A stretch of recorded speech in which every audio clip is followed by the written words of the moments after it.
Depois de 18 anos de Brasília, a gente veio para cá sob a direção do Senhor.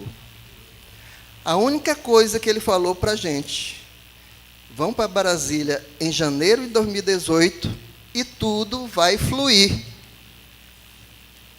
Sim, mas e o emprego? Sim, mas e... Eu aprendi uma coisa, meus irmãos, que a obediência, ela garante a bênção do Senhor. A partir do momento que eu não duvidei, que eu criei e obedeci, as coisas começaram a acontecer. A provisão veio, porque o Deus que chama, o Deus que envia, é o mesmo que supre. Ou Ele não tem poder para isso? Nós acabamos de cantar. Ele opera milagres. Esse é o meu Deus. Esse é o seu Deus? Amém, glória a Deus. Eu queria que você pegasse sua Bíblia agora. Vamos levantar a nossa Bíblia. E você vai repetir comigo. Essa é a minha Bíblia. Esse é o meu manual de vida. Eu sou o que a Bíblia diz que eu sou. Eu tenho o que a Bíblia diz que eu tenho. E eu posso fazer o que a Bíblia diz que eu posso fazer. Amém? Quantos se alegram com isso? Aleluia! É muito importante a gente saber o significado das palavras. Às vezes tem pais que colocam o nome de um filho e nem imaginam o significado daquilo. Vocês já ouviram falar que tem pai que coloca o nome do filho de Lúcifer? Misericórdia. Mas tem. Meu nome é estranho, né? Godofredo. Alguém conhece um Godofredo aí? É um nome difícil de achar, né? E eu fui buscar saber o significado desse nome. E sabe qual é? Ele vem do alemão e significa paz de Deus. Olha só. Ainda bem que meu pai escolheu esse nome, né? Eu tive alguns bullying lá na escola por causa do meu nome. Às vezes os colegas riam, mas hoje eu me sinto orgulhoso, satisfeito em ter esse nome. Porque meu nome, a partir do meu nome, já glorifica o Senhor. Com a paz de Deus. E realmente eu tenho essa paz na minha casa. Interessante que lá em casa éramos 10 filhos. Olha só. Na verdade eram 11. Um morreu pequenininho ainda. E ficaram 10. Eu era o 9º. Só que minha mãe dizia sempre assim: meu filho, eu me sinto muito satisfeito com você, porque você parece um crente. Você não fala palavrão, você não me dá trabalho. Aí a gente imagina assim: então eu era feliz, né? Porque realmente eu tive uma infância muito feliz lá em Parnaíba, Piauí. Alguém conhece Piauí? Como diz vocês aqui, é uma terra quente, quente. É muito quente mesmo. Teresina principalmente, né? Então, minha infância foi muito feliz. Eu brinquei de baladeira, como é que chama aqui? Baleeira? Peteca, bola de gude, aquele ferrinho, como é que enfia na areia assim, chama aqui? Um ferrinho que você joga, enfia na areia. E fica, né? Lá no Piauí chamava ferrinho, ferrinho mesmo. Era tão bom as brincadeiras naquele tempo, né, Adriano? Era maravilhoso. A gente ia para a rua, não tinha hora para voltar, não tinha celular para a mãe e o pai controlar. A gente voltava quando a gente queria, todo sujo, ia tomar banho, comer, né? Estava tudo bem. Ninguém se preocupava, não tinha violência, brincava na rua, né?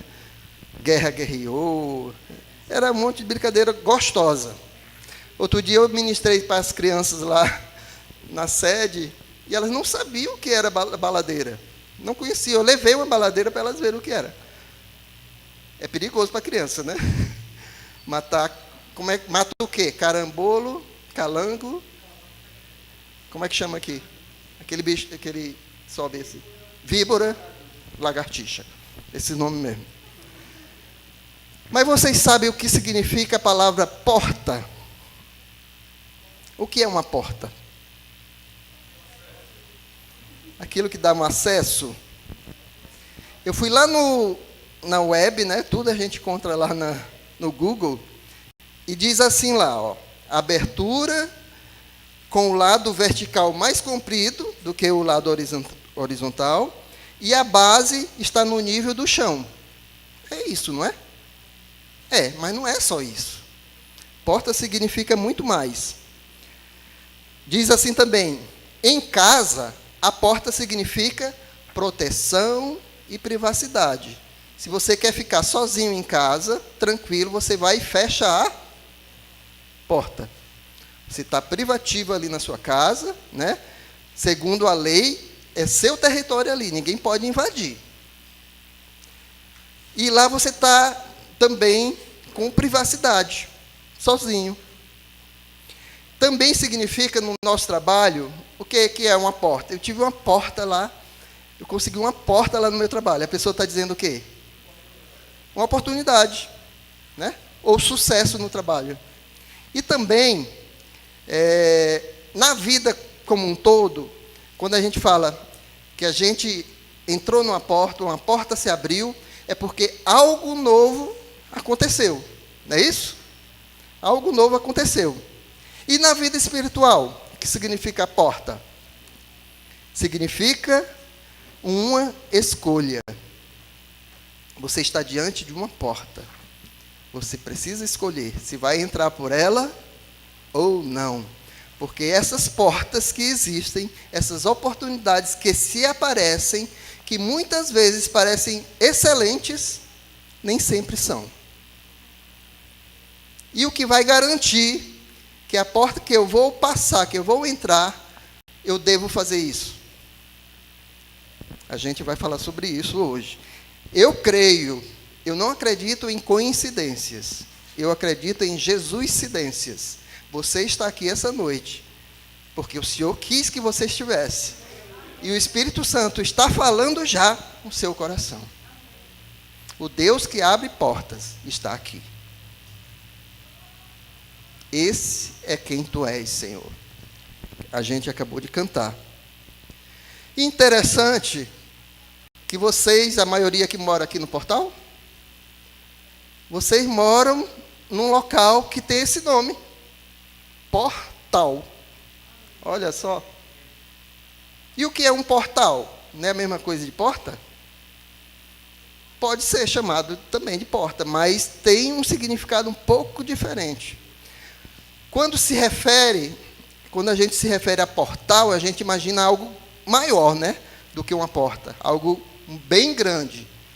Por exemplo, a entrada de um edifício.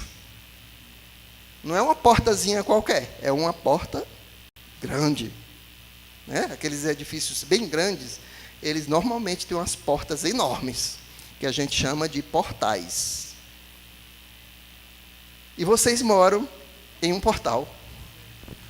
Esse nome, a gente pode até dizer que é profético, né? Mas, a gente que está acostumado com Rick Renner, a gente também procura ver o que no grego, no grego, a palavra porta significa. No grego, porta se chama iura. E o que significa? Lugar de passagem. Você sai de um canto e vai para outro canto por conta de uma porta. Não é? Você passa, por exemplo, da rua para dentro de casa por uma porta. Da sala para o quarto por outra porta. Do quarto para o banheiro, se for suíte, né? Por outra porta. Então, são lugares de passagem, que você precisa passar por ela para chegar em outro. Entendeu? Lembram da cidade de Jerusalém? ela era circulada por quê? Por um grande muro, né? Uma muralha, né? A gente até fala no plural, muros, os muros de Jerusalém. E nesses muros tinham passagens,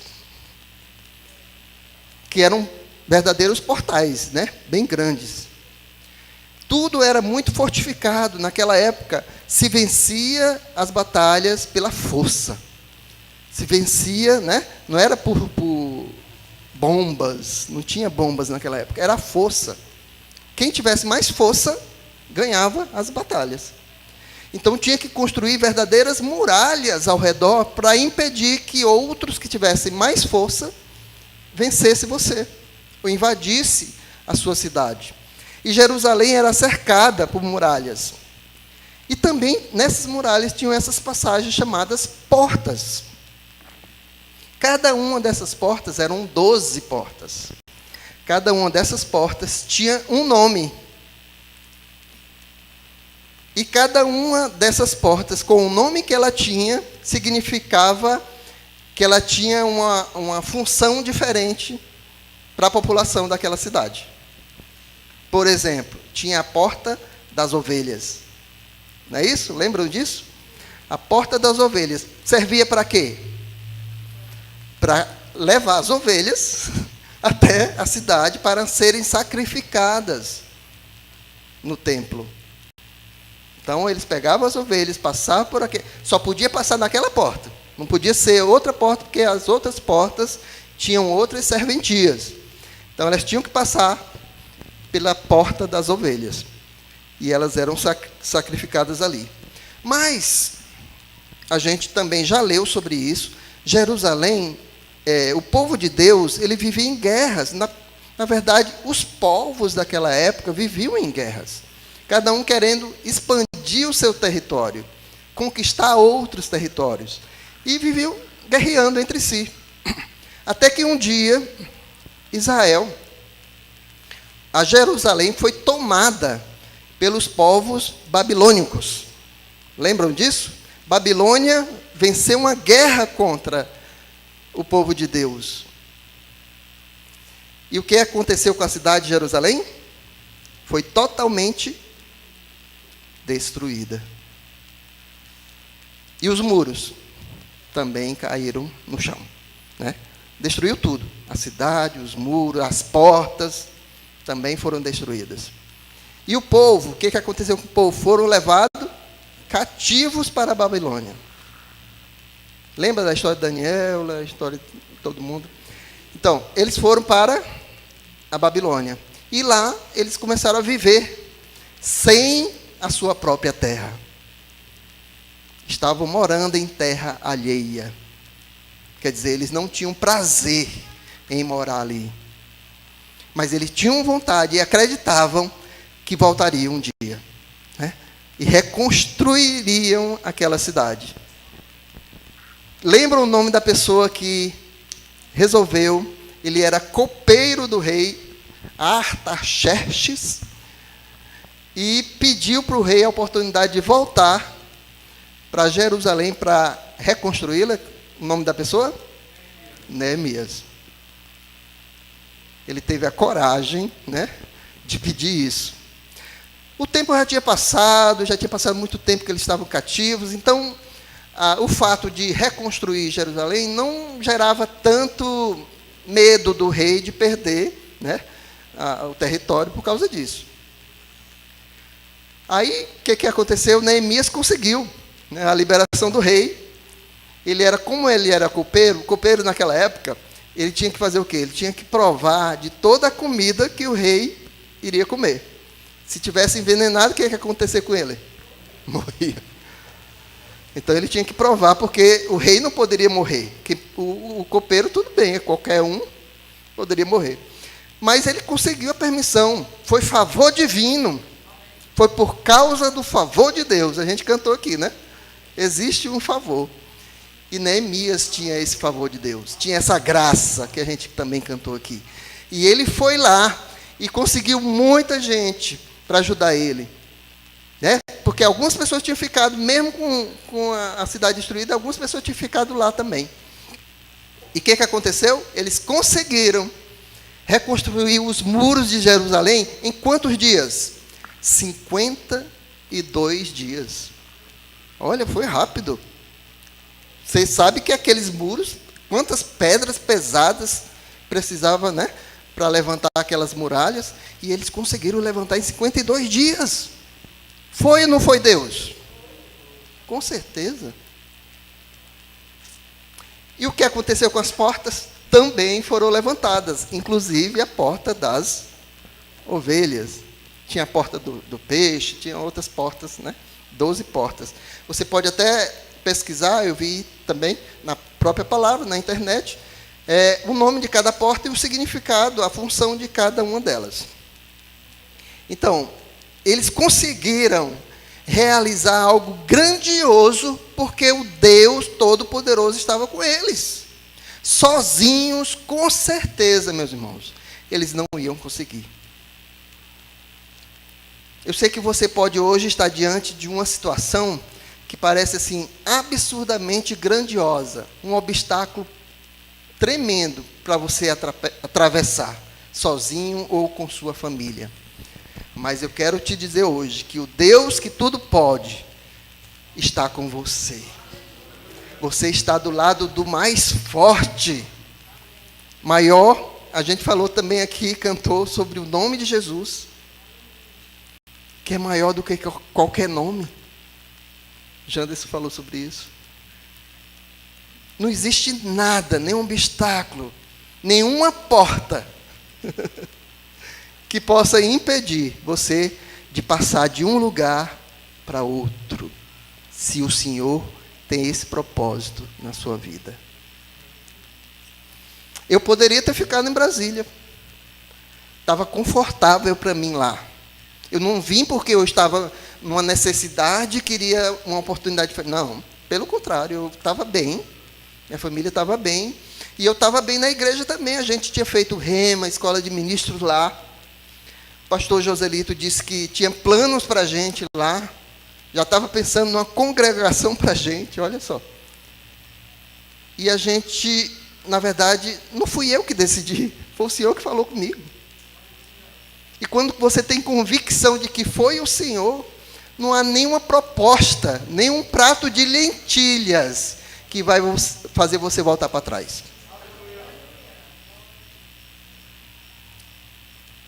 O Deus que chama é o Deus que alimenta, que provê todas as coisas. Ele disse, a única coisa que ele disse foi: tudo vai fluir. E é isso que a gente tem visto em nossas vidas aqui. Todas as coisas fluindo. Até minha filha, ela nasceu em Brasília.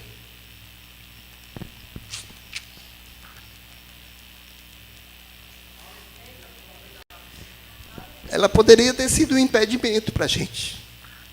Todos os amigos dela eram de lá. Mas um dia, sem saber nada, sem saber o que Deus tinha falado no meu coração, a gente estava no carro, eu acho que eu ia levar ela para a escola, ou peguei ela da escola, não lembro. Ela virou para mim e disse: papai, eu acho que o nosso tempo aqui acabou. Olha só. Quando Deus fala com você, Ele confirma com toda a família. E tudo vai bem, tudo vai dar certo. Aleluia.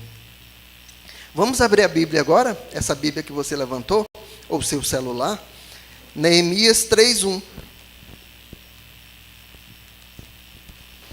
Para confirmar aquilo que a gente estava falando.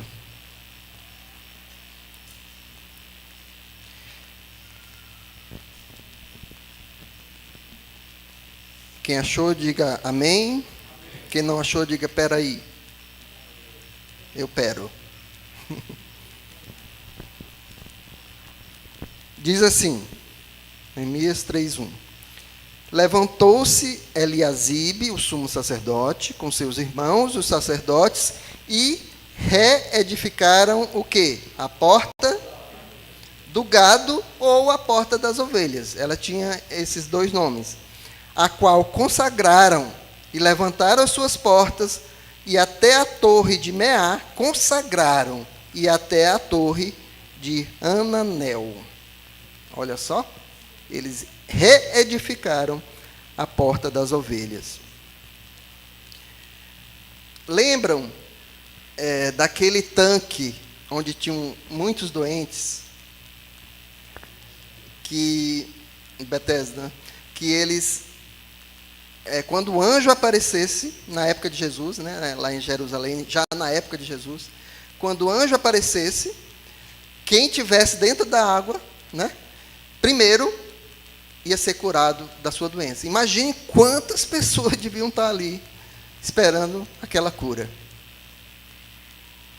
Quem tinha os pés, né, normais, por exemplo, fosse cego ou surdo, era mais fácil chegar na hora do anjo, né?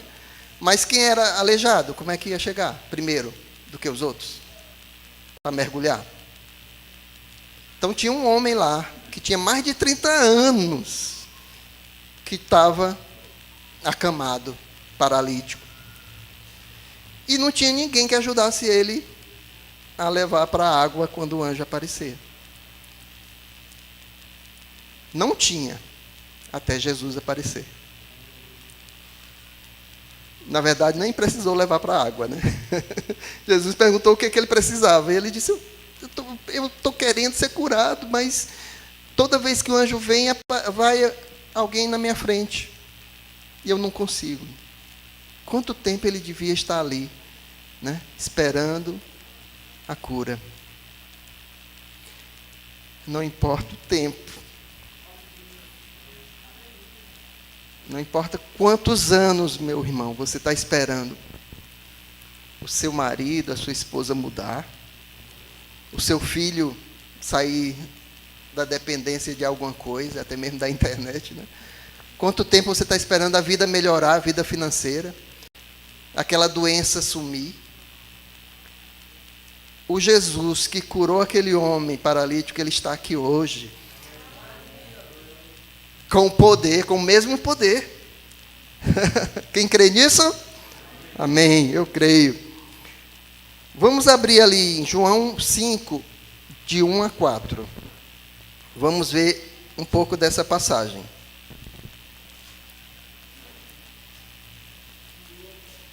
Aleluia. Glória a ti, Senhor. Mateus, Marcos, Lucas, João. Quarto livro do Novo Testamento. Capítulo 5, de 1 a 4. Diz assim: depois disso, havia uma festa entre os judeus, e Jesus subiu a Jerusalém. Ora, em Jerusalém, próximo a que ficava o tanque? A porta das ovelhas. Um tanque chamado em hebreu Betesda, o qual tem 5 alpendres. Nestes jazia grande multidão de enfermos,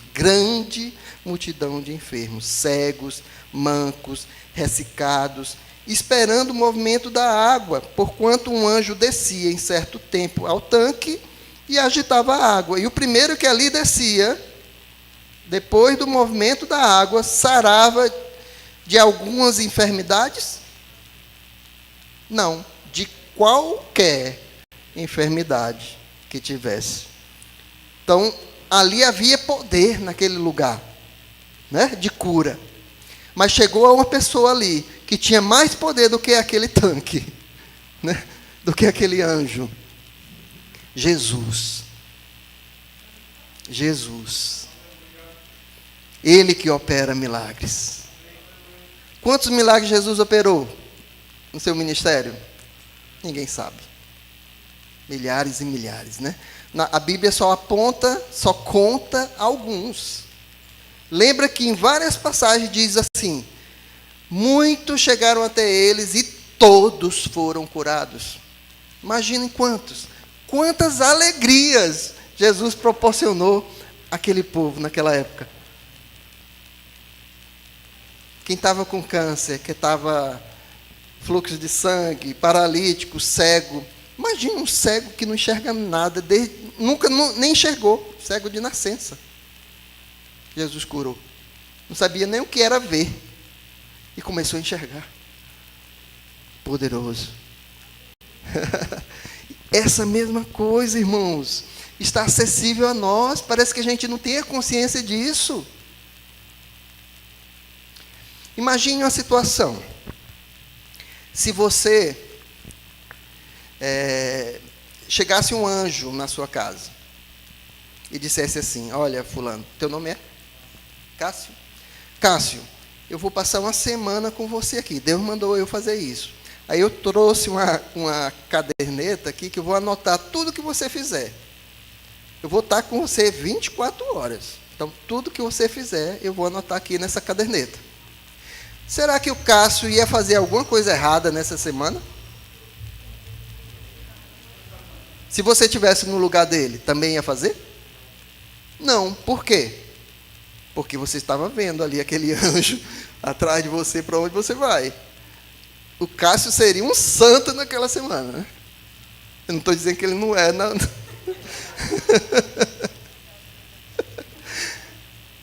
Mas por que muda quando alguém que a gente está enxergando está do nosso lado, né? Muitas vezes, não sei se vocês já passaram por isso.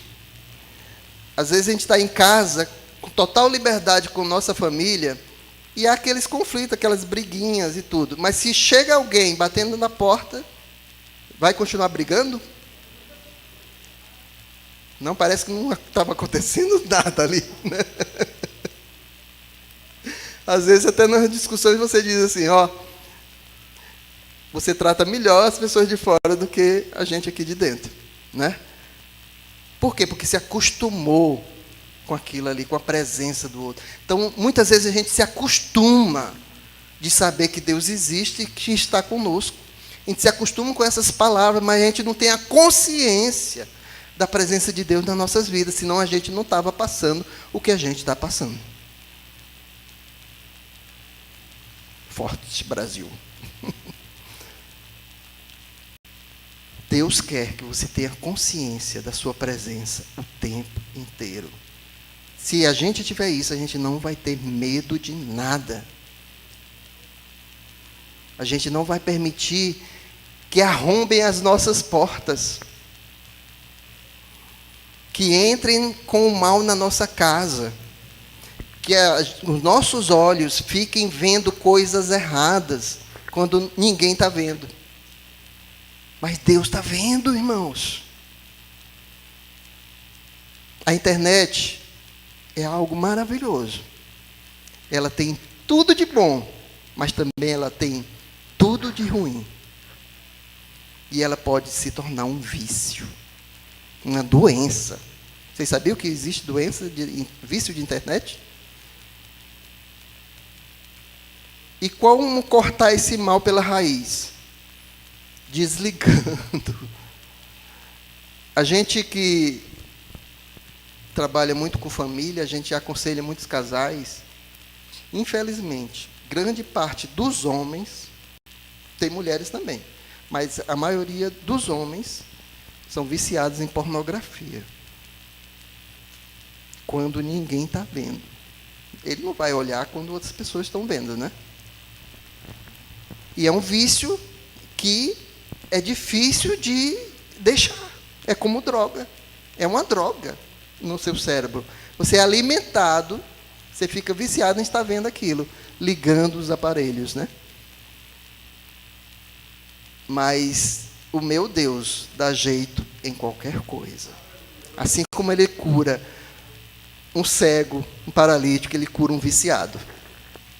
Eu já conheço viciados curados. Amém? Aleluia.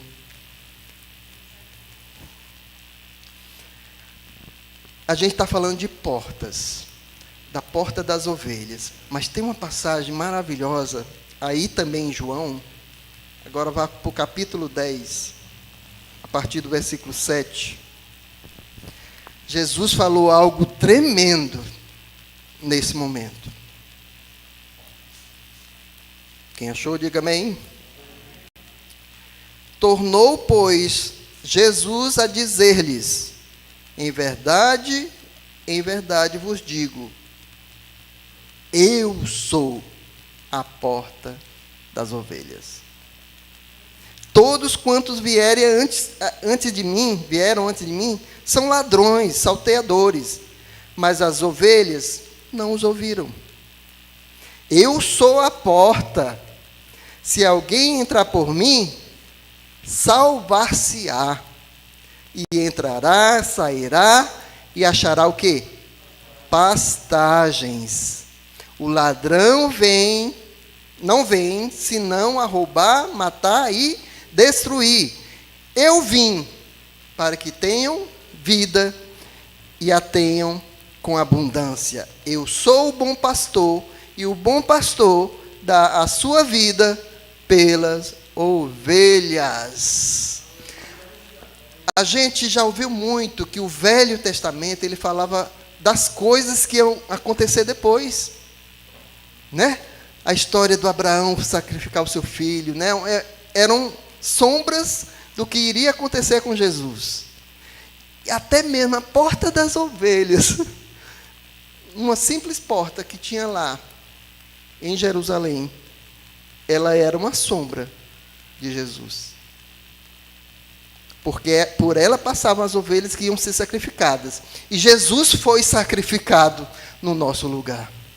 Aleluia! Jesus morreu no lugar que eu e você deveríamos estar, para que a gente tivesse vida, e vida em abundância, não uma vida qualquer. Jesus nos salva não para a gente permanecer como está. Ele diz: vinde como estás, mas não permaneças assim, porque Ele tem vida abundante para você. Se você não está vivendo uma vida abundante, quando a gente estava numa crise no casamento, que eu já contei aqui para vocês em outra oportunidade, eu fiquei pensando: Senhor, a Tua palavra fala em vida abundante. Lá em Salmo 128 diz que o homem que teme ao Senhor é feliz em todas as áreas da sua vida, e eu não estou sendo feliz no meu casamento, tem alguma coisa errada, e não é com o Senhor. Eu já tinha essa consciência naquela época, irmãos. E eu comecei a declarar a palavra. Olha só, a palavra da fé, eu já declarava naquela época. Declarar: eu tenho uma mulher, Patrícia é uma mulher virtuosa, como a de Provérbios 31, que me ama, me honra e me respeita. Eu declaro que Patrícia é uma mulher sábia que edifica o nosso lar. E como diz o Salmo 128, Patrícia é uma fonte de alegria para a minha vida. Eu declarava isso naquela época. E palavras têm, principalmente se for a palavra de Deus. Então eu declarava, eu pregava cartazes lá em casa. E ela ia lá querendo arrancar, porque ela não queria mais o casamento. Mas Deus queria. E eu também. Minha sogra também. Então nós tínhamos fé que Patrícia poderia mudar, né? Claro que o problema nunca é só de um, né? Todos os dois, né, o casal sempre tem, cada um tem sua contribuição no problema. Mas não importa o tamanho do seu problema, Deus é maior. Deus fez um milagre na minha vida, eu sou um milagre, meus irmãos. Meu casamento é um milagre nas mãos do Senhor. Ele operou milagres. Ele abriu uma porta que a gente nem sabia que existia no nosso casamento. E hoje a gente pode dizer que é mais feliz do que qualquer momento da nossa vida de casal. E nós já temos 33 anos de casado, olha só. Muito tempo, né? Não parece, mas é.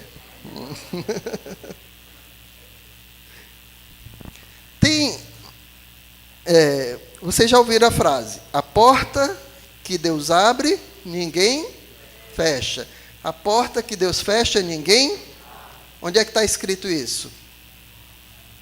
Qual o livro?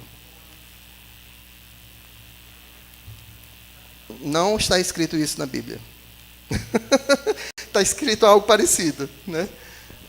Não existe esse versículo, meus irmãos.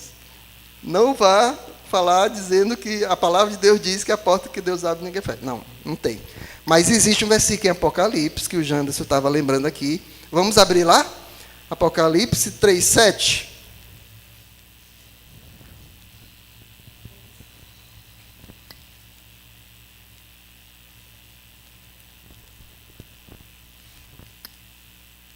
Apocalipse é o último livro da Bíblia, é fácil de encontrar, né? O último livro da Bíblia, capítulo 3, versículo 7.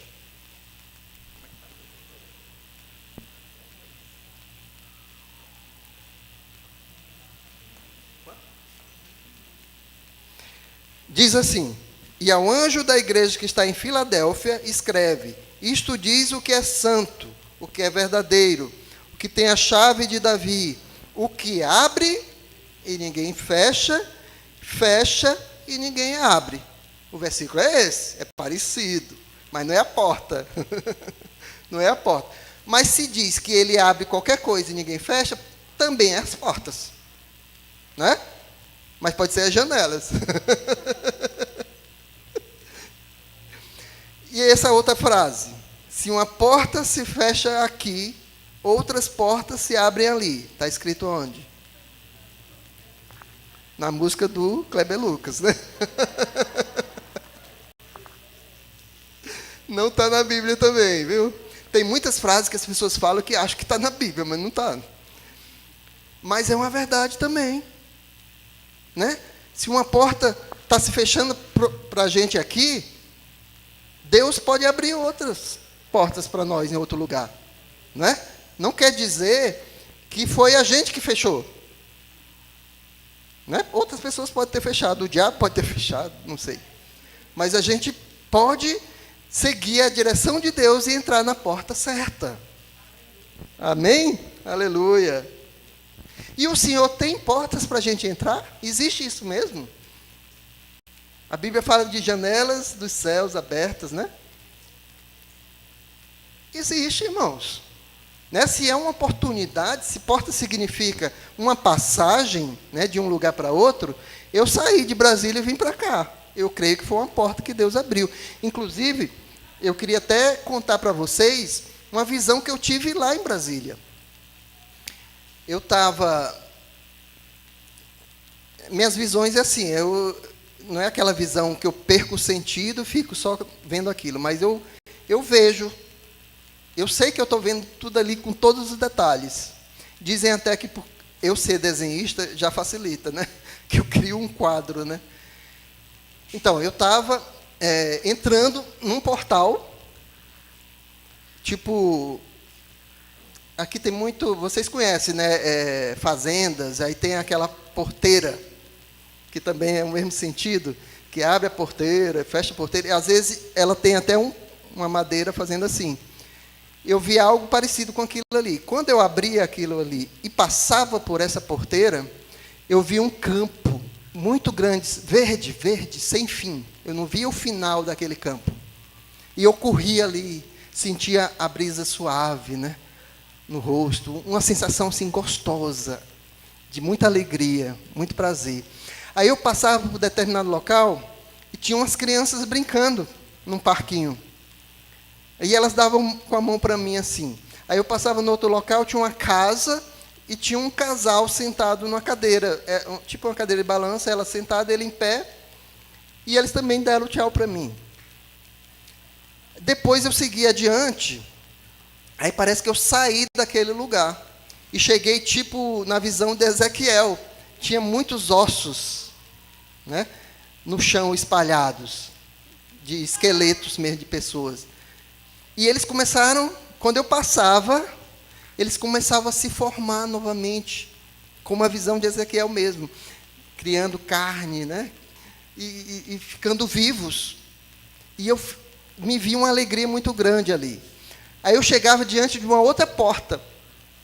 Eu abria aquela porta. Quando eu abria, era como se fosse um hospital. Eu ia num corredor. E eu olhava as portas nas laterais, enquanto eu caminhava, e haviam doentes lá. Mas enquanto eu passava, os doentes iam ficando sãos. Até que eu chegava no final do corredor, tinha mais uma porta. E eu abria essa porta, Quando eu abri, era como se eu estivesse num púlpito, né, de uma igreja bem grande. E muita gente lá embaixo, ouvindo, esperando ouvir alguma coisa de mim. E acabou a visão. Muito detalhe, né? Quando a gente sente que é algo de Deus mesmo, a gente sabe, né? E eu tenho visto Deus operando através da minha vida, ajudando pessoas, né? Com aquilo que Ele já me entregou. Não é nada de mim. Eu não tenho nada, eu não faço nada. É Deus que é tudo em mim, né? Ele é o poder. Agora, quando a gente foi licenciado ontem, foi mais uma confirmação, né? Em pouco tempo que a gente está aqui, em Campina Grande, a gente alcançou favor e graça, né? Diante dos homens, da igreja, e fomos reconhecidos. Na verdade, o chamado, as pessoas que reconhecem em nós. Então, meu líder, pastor Perilo, ele chegou e disse para mim, ó, eu reconheço o chamado pastoral na sua vida. Então, você nada, querer aparecer. Eu pouco tiro foto com eles lá na igreja. Só tirei agora nesse sábado. Acho que eu nunca tirei foto com o Renato, com os líderes, assim. Já tirei com o Guto. Mas, assim, eu não fico me expondo, puxando o saco, né? Tem gente que faz isso. Mas não precisa, irmãos. O Deus que está em você é que brilha através de você. Você tem que brilhar não o seu, né, seu corpo, a sua sabedoria, mas a sabedoria de Deus em você. Mais uma vez eu repito, para que você guarde no seu coração, na sua mente, com consciência, né? O Deus que envia é o Deus que sustenta. É o Deus que abre portas e opera milagres. Aleluia. Jeremias 29, 11. Jeremias, vamos voltar lá para o Velho Testamento. Eu gosto de passear na palavra para você ver que tudo que a gente está falando está escrito, né? Eu não estou inventando nada, não. Jeremias 29, 11. Depois de Isaías. Certeza absoluta que está entre Gênesis e Apocalipse. Jeremias 29, 11. Diz assim: porque eu bem sei os pensamentos que tenho a vosso respeito, diz o Senhor, pensamentos de paz e não de mal, para vos dar o fim que esperais. Quem tem bons pensamentos a respeito de nós não é o homem, é o Senhor. E Ele vai lhe dar aquilo que você deseja. Ele é quem satisfaz o desejo do seu coração. Se for algo justo, se for algo puro, Ele tem o maior prazer de atender. Esse é o meu Deus. Esse é quem tu és, Senhor. Aleluia. Já estou praticamente concluindo. Antes de me converter, eu me converti aos 17 anos. Como eu falei antes, minha vida era pacata, né, tranquila, sempre fui cheio de paz, meu nome sempre esteve diante de mim. Eu estudava no 2º grau, na época chamava... ensino médio hoje, né? Era científico. Científico, não era? Científico. Na minha época era. Você não nasceu nessa época, não. Depois mudou para 2º grau e hoje é ensino médio, né? Então, imagine o ensino médio naquela época. Eu estudava num colégio que ficava em frente a uma praça e no meio dessa praça tinha a maior igreja de Teresina. São Benedito, o nome da igreja, né? Como eu entrei há pouco tempo nesse colégio, eu não conhecia praticamente ninguém, então eu não tinha muito com quem conversar. E eu via que aquela porta daquela igreja ficava sempre aberta. Normalmente eles deixam as portas abertas ali, né? Para quem quiser entrar, rezar e tal. E eu resolvi, de vez em quando, ir lá naquela igreja. Não tinha ninguém, aqueles bancos enormes, e eu ficava lá olhando para o teto, olhando aquelas imagens e tal. Nessa época, eu tinha o que a maioria das pessoas tem, uma crise existencial.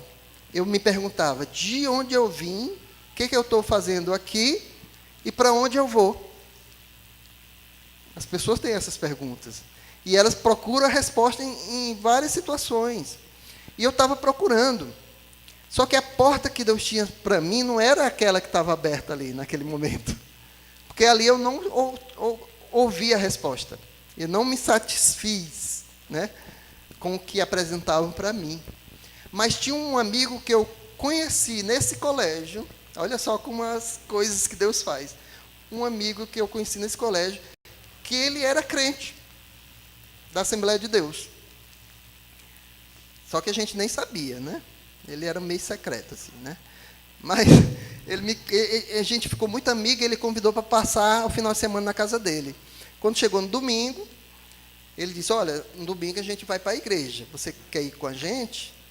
Aí eu tinha aquele meio receio, porque quem não é crente, sempre os outros falam mal sobre quem é, né?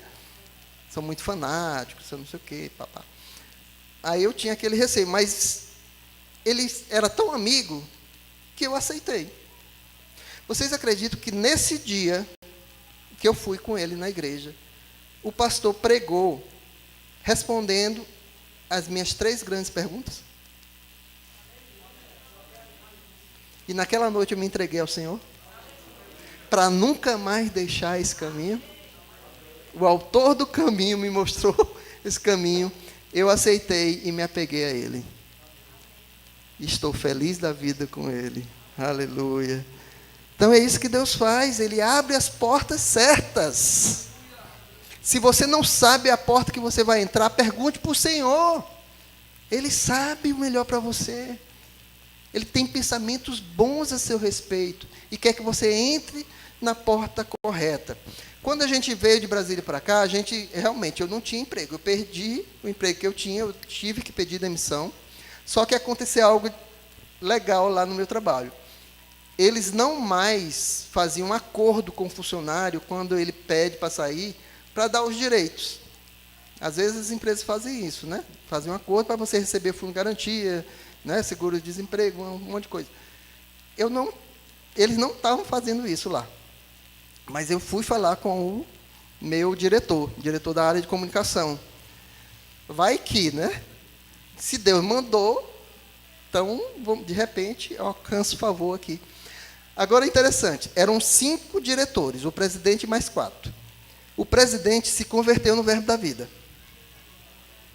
Então, ele, às vezes, me chamava lá na sala dele para tirar dúvidas sobre a Bíblia. Eu ia lá para o gabinete do presidente para estar ensinando ele a palavra de Deus, olha só.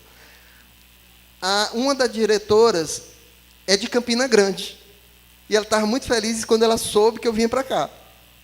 E o meu diretor gostava muito de mim. Então, dos 5, 3...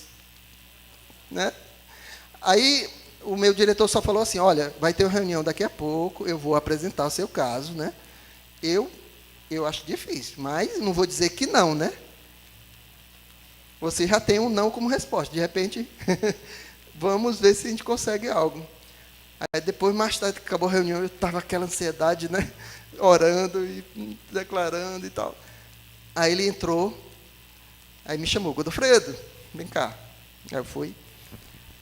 Olha, como eu te falei, a nossa empresa não faz acordo tal, mas extraordinariamente, todos concordaram que fariam esse acordo com você. Então, o meu sustento para começar uma nova vida aqui foi garantido. Não foi aqueles diretores que deram isso para mim, não. Foi o Senhor. Eu alcancei o favor do Senhor na obediência. Irmãos, obedeçam. A bênção está às portas da sua vida. Só depende de você. Porque existem diversas portas. Existem as portas que Deus abre. E olha só como o cão é sujo. Eu aqui, em Campina Grande, no primeiro ano, eu fiquei sem trabalho. Eu tinha uma promessa do Guto, porque ia começar o currículo infantil, né? E eles iam desenvolver. Ele disse que eu era a resposta de Deus, né? Ele já disse que iriam me contratar, mas isso demorou 1 ano para ele me chamar. Enquanto isso, o que aconteceu? Um supermercado aqui, eu fui visitar um supermercado. O dono desse supermercado conheceu o dono do supermercado, que eu fui diretor lá no Piauí, de marketing. Ele conheceu acho que foi Alemanha, um país da Europa, e ele falou de mim para o outro. Aí esse diretor lá do Piauí ligou para mim, dizendo que o dono do supermercado aqui estava, inclusive do Ideal, supermercado Ideal, estava interessado, que eles precisavam de um gerente de marketing. Eu acho que isso, não sei se eu já estava no ministério, eu acho que eu já tinha entrado no ministério. O que vocês acham que eu respondi? Não. Eu estava conquistando meu sonho de viver integralmente para o reino, por que eu ia aceitar um prato de lentilhas? Mas esse não foi o pior, meus irmãos. Esse diretor do Piauí se separou da esposa, ele tinha mais de 50 lojas de supermercado lá, Comercial Carvalho. Quem conhece Teresina sabe que loja eu estou falando. E eles tinham se separado e cada um ia ficar com metade das lojas. E ele ficou desesperado, não sabia o que fazer. Aí me ligou. Godofredo, você não quer voltar a trabalhar aqui? Olha qual era o meu salário quando eu trabalhava lá. 10 salários mínimos. Quando eu trabalhava com ele, eu era diretor de marketing. E ele fez a mesma proposta. Eu estava já no ministério. Está aqui o lugar seu, eu estou precisando da sua ajuda. Olha só. Eu tinha uma convicção no meu coração de que só para o Senhor eu vou servir até o resto dos meus dias. Eu não aceitei, meus irmãos. Mas o que aconteceu? Minha obediência gerou frutos. Ele me contratou como é a pessoa que faz consultoria, como consultor. E eu passei 5 meses recebendo R$4.000 por mês dele para dar essa consultoria inicial do que ele poderia fazer na área de marketing lá. Foi Deus. Ele transformou maldição em bênção. Essa é a especialidade do Senhor. Nós éramos malditos. Jesus se fez maldito por nós. Mas isso tudo, quando o diabo achava que estava vencendo, né? Que tinha matado o Deus enviado, né, para salvar o mundo, ele ressuscitou. Ele venceu a morte. Ele cumpriu o propósito do Senhor lá na cruz. Foi um propósito de dor? Foi. Muitas vezes a gente passa por dores que são necessárias. Mas o final é glorioso. O final é glorioso. O seu final, meu irmão, é glorioso. E não é só lá no céu, não. A gente fala glorioso, imagina. É só quando Jesus voltar. Não. A vida abundante prometida por Jesus é aqui. Começa aqui, na terra. Nós vamos desfrutar desse favor de Deus, dessa graça do Senhor, desse poder do Senhor em nossas vidas, em manifestação nesta terra. Não só para ajudar a nossa vida, a nossa casa, a nossa família, mas a todos que estão ao nosso redor. Quando a gente chegar num local, como eu chegava no meu trabalho lá, a graça do Senhor nos acompanha. O brilho do Senhor, a luz do Senhor irradia e toca as vidas que estão ao nosso redor. Por que o presidente me chamava lá para tirar dúvida para lá? Porque ele sabia que o Deus estava comigo. A sabedoria de Deus em responder as perguntas que ele precisava estava comigo. E está com você, meu irmão. Fique de pé.